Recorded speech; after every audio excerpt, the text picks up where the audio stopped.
සුබ දවසක් ප්‍රාර්ථනා කරන ආදරණීය ඔයගොල්ලෝ හැමෝටම. The Home and Mom මගේ YouTube channel එකට ඔයාලා හැමෝම ආදරෙන් පිළිගන්නවා.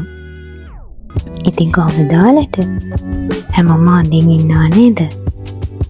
ඉතින් මේ වීඩියෝ එක අද මම අරන් එන්නේ වගකීම් ගොඩක් එක්ක චූටි පැටියෙක්ගේ 4 වෙනි මාසේ කොහොමද ඒව බලාගන්නේ කියලා අද වෙන අම්මලාට. මම කියන්න කැමති මම මේ වීඩියෝ එක අරන් එන්නේ මගේ අත්දැකීම් වලින්. ඉතින් ඔයා තාමත් මගේ channel එක subscribe කරලා නැත්නම් මගේ channel එකත් subscribe කරලා notification button එකත් all දාලා click කරගෙනම තියාගන්න. එහෙනම් අපි යමු වීඩියෝ එකට. ඉතින් වීඩියෝ එක පටන් ගන්න කලින් මට පුංචි නිවැරදි කිරීමකුත් කරන්න තියෙනවා. මම 3 වෙනි මාසේ දෝනිගේ බර සඳහන් කරනවා.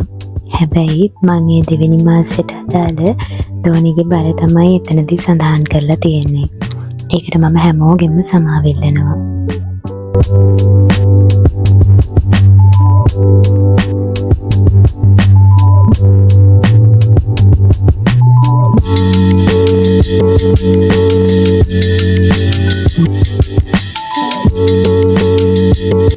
ඔන්න ඉතින් පුරුදු පරිදි උදේම පංචි අවදි වුණාම මං කලින් මාසවල කළා වගේම චුට්ටක් යාව වඩාගෙන මිදුලේ වට දෙකක් තුනක් ඇවිදිනවා පංචිත් එක්ක.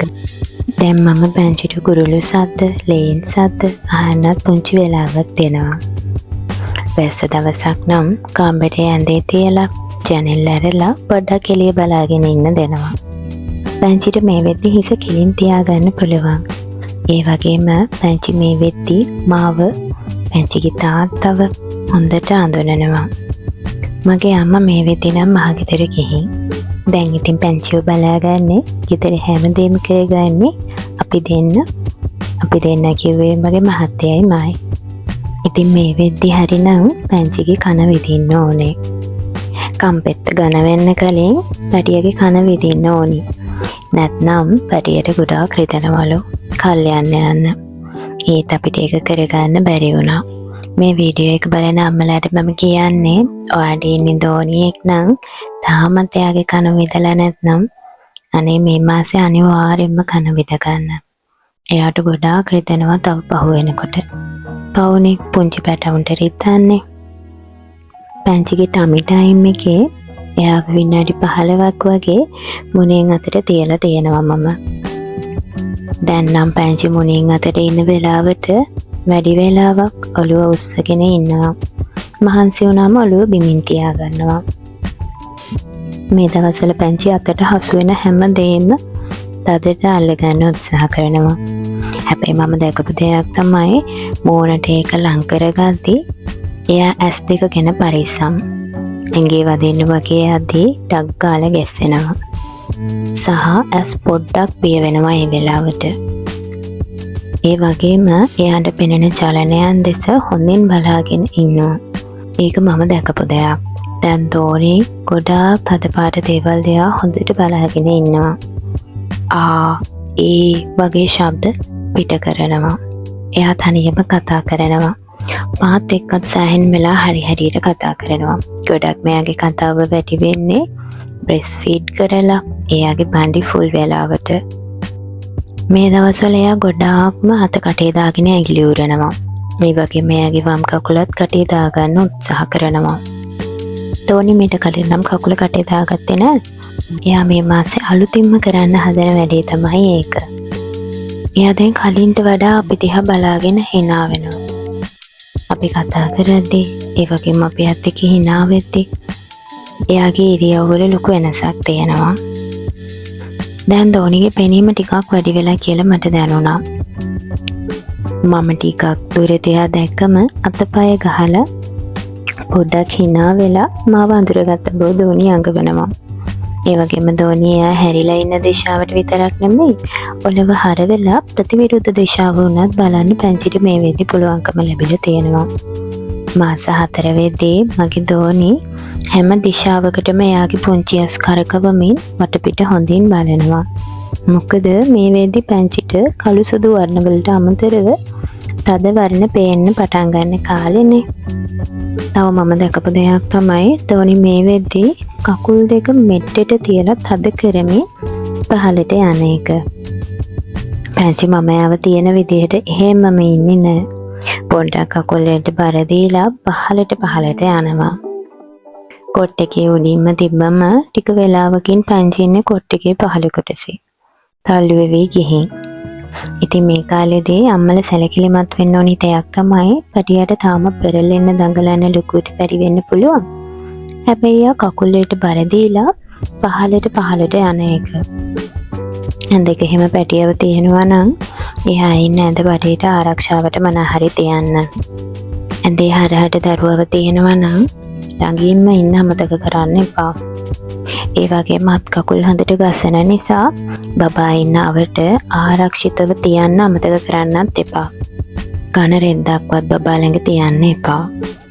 මොකද ඒක පැටිය අතට ගත්තොත් ඒකෙන් මූණ වැහිලා පැටියට හුස්ම ගැනීමේ අපහසුතාව එන්න පුළුවන් නිසා. මම මේ දිනවල කරපු තව දෙයක් තමයි පැංචිට පෙරලෙන්න පුරුදු කරපු එක. එක අතකින් පැංචිගේ දන හිස හරියෙන් අල්ලලා අනිත් අතේ අල්ල පැංචිගේ පිටට තියලා එයාට හැරෙන්න උදව් කළා. මම මේක දිනපතාම පැංචිට කීප සැරයක්ම කරන්න උදව් කළා. එහෙම කළාම පැටිය ඉක්මනට පෙරලෙනවා. ඒ වගේම මේ වෙද්දි පැංචිගේ හිසේ උඩ හැම ගැලවි යන්න පටන් අරන්. සමහර බබාලට මීට කලින් මාසවලදී මේක වෙන්නත් පුළුවන්. නැත්නම් පහුවෙලා වෙන්නත් පුළුවන්. ඒක ගැන ඩෙලිවරි එකෙන් පස්සේ හොස්පිටල් එකෙන් එන්න කලින් මාව දැනුවත් කරලා තිබ්බේ. එහෙම වුණාම පැටියව නාවද්දී පොඩ්ඩක් ඇඟිලි තුඩු වලින් ඔළුව අත ගාලා නාවලා ඉවර වුණාම පනාවෙන් ලාවට පීරලා දැම්මම ඇති. ටික කාලයක් ගියාම ලස්සන හැමක් ඊට යටින් එනවා. අනවශ්‍ය විදියට ඒ හැම කෑලි ගලවන්න යන්න එපා. මේ දවස්වල උෂ්ණත්වයක් ටිකක් වැඩි නිසා පැංචි ඉතින් එයාගේ අත් දෙකෙන්ම ඔළුව කසනවා. එහෙම කළාම ඒ හැම කෑලි ගැලවිලා කෙස් අතර රැඳිලා තියෙන වෙලාවලුත් තියෙනවා. ඒ වගේම මේ දවස්වල ධෝනිගේ කොණ්ඩේ ටික යනවා මම දැක්කා. මව්කිරි ගැන කතා කරනවා නම් මේ මාසෙත් පැය 3ට කිරි බොන නිසා ධෝනි මිලිලීටර් 120ක් 130ක් වගේ තමයි එක වේලකට කිරි බිව්වේ. පැටියගේ පීඩී නම් කිව්වේ ටික යාට කිරි දෙන වෙලාවන් අතර පරතරය වැඩි කරන්න කියලා. පළමු මාසෙ වගේ පැය 2කට පැය 3ට කිරි දෙන්න යන්න එපා කියලා. ඒත් ඉතින් මගේ පැංචිට නම් ඒක කරන්න බැරි වුණා. ඒ නිසා මගේ පැංචිට 4 වෙනි මාසෙත් දිගටම කිරි පෙව්වේ පැය 3ට. මටත් එක බ්‍රෙස්ට් එකකින් උදේ 6ට කිරි දුන්නොත් දවල් 12 පහ වුණ ගමන් ටිකක් රිදෙන්න ගන්නවා. එහෙම නම් ඉතින් මම පැංචිට බ්‍රෙස්ට් ෆීඩ් කරනවා. මම බ්‍රෙස්ට් ෆීඩ් කරද්දී හැම වෙලාවෙම එක බ්‍රෙස්ට් එකකින් විතරයි කිරි දෙන්නේ. දැන් ධෝනි සක්කරන ස්පීඩ් එක කලින්ට වඩා පොඩ්ඩක් වැඩි වෙලා. ඒ නිසා ධෝනි විනාඩි 15න් විනාඩි 16න් වගේ එයාගේ ෆීඩ් එක අරගන්නවා. රාත්‍රී නිදාගත්තට පස්සෙත් ධෝනි දෙපාරක් වගේ එයාගේ ෆීඩ් එක ගන්න අවදි වෙනවා. එයා කිරි බීලා එහෙම්මම ආයෙ නිදා ගන්නවා. මම මේ මාසේ නම් එයාට රැට බ්‍රෙස්ට් ෆීඩ් කරන්න හඳට ගත්තා. මේ වෙද්දි ධෝනි මම එකමයි නිදාගන්නේ. ඒත් ඒක පුරුදු කරගන්න හොඳ නැහැ. මම දන්නවා ඒක. නමුත් බබාට මාස 4 වුණේ ඒප්‍රිල් වලට. නිව් ඉයර් සීසන් අපි මහත්තයාගේ මහගෙදර ගියා. ඉතින් ධෝනිට ඒ කොට් එකක් නැති නිසා දවස් 5ක් 6ක් ධෝනි නිදාගත්තේ මම ළඟ. ඉතින් ධෝනිට ඒක හුරු වුණ නිසා මට ආයෙම එයාව කොට් එකේ තියන්න බැරි වුණා. තිබ්බ ගමන් ධෝනි ඇහැරෙන්න ගත්තා. ධෝනිගේ මේ මාසේ බර ගැන කතා කළොත් 3 වෙනි මාසේ අවසානයේ ධෝනිව සායනයට එක්කන් ගිහින් එයාගේ බර කෙරා ගත්තා. එතකොට ධෝනිගේ බර කිලෝග්‍රෑම් 5යි 820ක් තිබුණා. 4 වෙනි මාසේ අවසානයේ පැංචිගේ බර කිලෝග්‍රෑම් 6යි 590ක් තිබුණා. ධෝනිගේ බර ග්‍රෑම් 770කින් වැඩි වෙලා තිබුණා. ගොඩක් අම්මලාට පැටියව දාලා මාස 4න් රැකියාවට යන්න වෙනවා. ඉතින් මටත් ඒ වගේම දවස් 84න් යන්න තිබ්බා. ඒත් මම තව දවස් 84ක නිවාඩුව ඇප්ලයි කළා. ඒ නිසා මට පැංචිව දාලා රැකියාවට යන්න ඕනෙන්නේ නැහැ. ඒත් එහෙම කරන්න බැරි අම්මලා ඉන්න පුළුවන්. ඉතින් මව මාස 4න් පැටියව දාලා රැකියාවට යනවා නම් කොහොමද ඒකට ලෑස්ති වෙන්නේ, මොනවද ඒ වෙනුවෙන් කරන්න ඕනේ, ඔව්කිරි කොහොමද ඒ අතරතුර කාලය ලබා දෙන්නේ, අමතර ආහාර දිය යුතුද, මේ දේවල් ගැන බබාගේ ළමා සෞඛ්‍ය හා සංවර්ධන දර්ශක සටහන් පොතේ ඇතුළත් වෙනවා.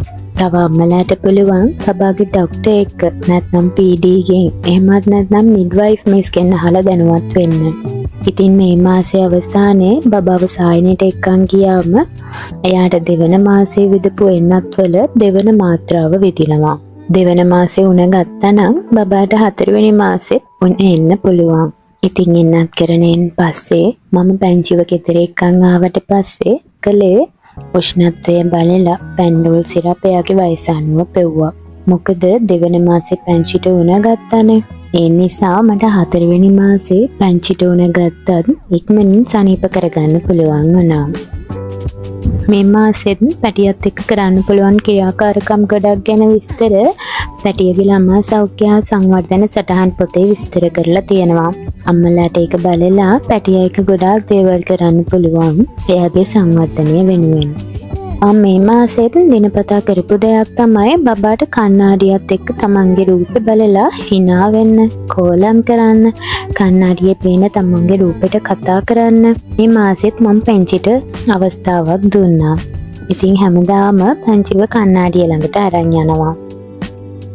ඒ වගේම තව සැලකිලිමත් වෙන්න ඕනි ප්‍රධානම දෙයක් තමයි පැටිය තාම තාත්තා තමන්ගේ වටපිටාවේ ඉන්න අය දිහා බලලා hina වෙන්නේ නැත්නම්, සෙලවෙන දේවල් දෙස බලන්නේ නැත්නම්, මුණින් අතට තිබ්බම හිස ඔසවන්නේ නැත්නම්, ශබ්දවලට සවන් දෙන්නේ නැත්නම්, ඒ ශබ්දවලට පැටියගෙන් ගැස්සීමක තරම්වත් ප්‍රතිචාරයක් නැත්නම්, එක දිගටම වාර කීපයක් කිරිවමනේ දානවා නම්, අත් සහ ඇඟිලි කටේ දමා ගන්නේ නැත්නම්, ඉතින් මේ කියපු මොන යම් හෝ දෙයක් පැටියගෙන් අම්මලා දැක්කොත් පැටියගේ වෛද්‍යවරයාට කතා කරන්න.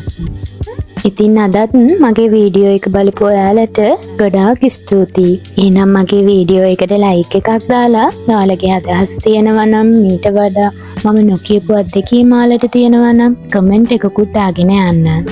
තවත් වීඩියෝ එකක් අරන් ඉක්මනටම එනකන් පරිස්සමෙන් ඉන්න.